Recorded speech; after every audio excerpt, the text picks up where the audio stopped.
Now on the Deseret First Credit Union hotline is a man who can shoot the basketball and put it in its natural habitat. He sends it home often, more so than any other basketball player has done at BYU. Tyler Haws is with us. Ty, it's been a while. How are you, man? I'm doing well, hanging in there. How are you guys? We're doing okay. Do you like Happy Gilmore, the movie? Yeah, come on. Love it. Is that your favorite show? Or what's 25-year anniversary of it coming out in theaters today. Very nice. Very nice. I don't remember seeing it in theaters.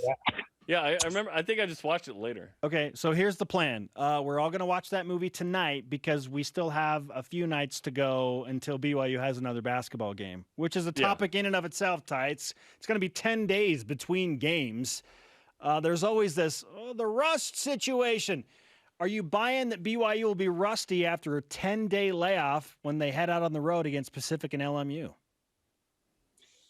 No, I don't think so. I think BYU is going to be ready to go. They've gone through this twice already this year. I mean, I can think of two times, right after Christmas time leading up to that Gonzaga game. And then I think there was a small break right before St. Mary's. And so BYU's been through this. This isn't something that's new. And so I think that's going to play into their advantage. Obviously, having some time off provides a little bit of time for rest. But I think whenever I had some time off, it was more kind of the disruption of rhythm. Like the game speed is different than practice. Obviously, you want to practice it as close to a game situation as possible. But being in a game, it's different. It's hard to replicate. And so, but BYU's been through it, and I expect them to come out and play with some fight and be ready to go.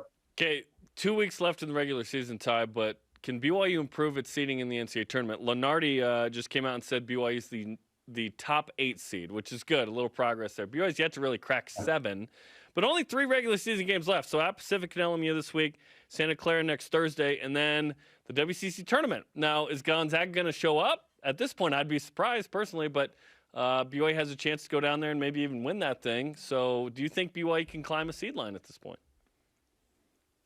I think it'll be tough, but maybe one spot for sure. BYU, their mindset this whole season has just been one game at a time. And if they can, win by an impressive margin and play those games with, high efficiency, shoot the ball well, I don't, and then go into the WCC tournament and find a way to win that thing. I don't see why they wouldn't move up a spot. But hey, I'm happy with an 8 seed. Come on, that's great. They're in a great position right now, and they're getting the respect they deserve around the country. And they just need to keep winning. It's all about winning, every single game, the next game. Let's talk about seeding, because seeding certainly matters in the NCAA tournament. Spencer and I personally hate an 8-9 game because, yes, it's an even matchup, and you're more likely to win that than you are, say, a 7-10 or 6-11 or so on. But like 5-12, it's 50%. It's a toss-up, so that feels like it's an 8-9. And then you would get a better second-round game if you win. So I personally hate 8-9. I'm hoping BYU actually slides to a 10. How do you feel about it, having played in the NCAA tournament? Yeah, I mean, I think the higher the seed, the better. And let the experts and everyone put the matchups where they may, but just fighting to get the best seed possible. I think that's the right mindset to have. Tank for a 10 or 11. Tank for a 10. Let's lose this game, win the next game. Get a draft pick. Yeah. Mark Pope is somewhere losing his mind. This Jarom Jordan. Yeah, bring that up before the coaches show tonight. Hey, Mark, I had an idea. Tyler Haws with us on BYU Sports Nation, talking BYU basketball as they get ready for a critical road trip at Pacific and at LMU. Ty, I want to talk about a guy who's received some more attention due to a deep blue feature and, frankly, because he's in the starting rotation and making an impact. Gideon George. Do you feel like Mark Pope has found the secret sauce and a starting 5 that's going to remain the rest of the way with Gideon George now in the lineup? Yeah. First off, how awesome was that deep blue? If anyone hasn't seen that, they need to go watch that. I mean, his background and his story is just it's incredible. It's one of the best sports stories I've heard in a long time. So it's so awesome to have a guy like that on BYU. But I think, I was thinking about this the last week or so because he's been put into the lineup. I think the coaches have been trying to get to this lineup for a while now. And I feel like they're finally trusting them in their offensive scheme and defensive game plan. But I love having Gideon George out there on the floor. He brings a length and an athleticism that we need at BYU, and he's playing well. He's playing with a lot of confidence and shooting the ball well. He's had a couple good shooting games, and so I remember that somebody asked him like, "Hey, were you ready for your start?" And he's like, "I've been waiting for this all year." Like he was ready for his moment, and I love that for a guy to step into his time and play the way he has it. It's been exciting for me to see.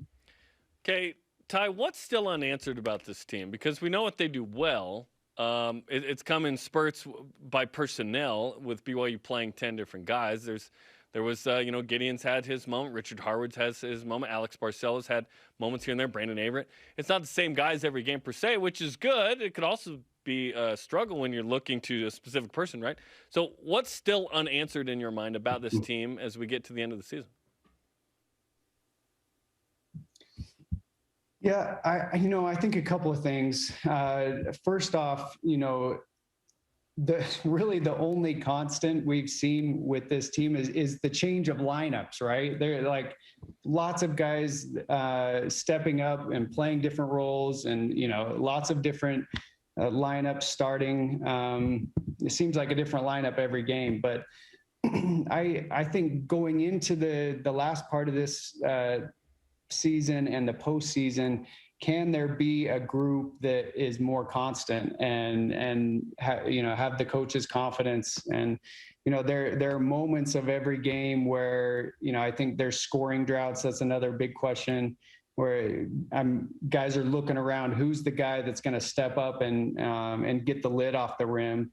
I think that's another big thing. BYU came out so hot right at the beginning of the year. It had shooting the ball so well from three.